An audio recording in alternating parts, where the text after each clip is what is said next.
ผ่าพันธุ์ชนชั้นเขาภาษานั้นต้องเป็นคนพอดีแน่นอนมาจากอีสานคนอีสานคน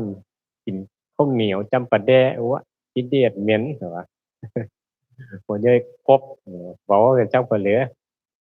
ภาษานั้นภาษานี้นี่นะ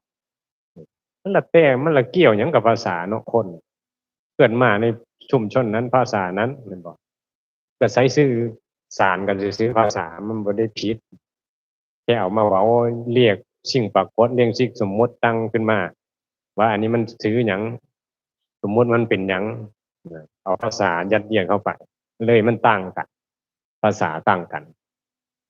ในพื้นฐานของจิตใจที่จะอยู่รวมกันยังเป็นสุขเนี่ยนะเนี่ยมันจะอยู่กันแบบใดถ้ามีธรรมแล้วมันไม่ได้เกี่ยวมันมาอยู่ร่วมกันได้ภาษาพระพุทธเจ้าได้สายแต่อินเดียพวกเนี่ยเขามาอยู่ใน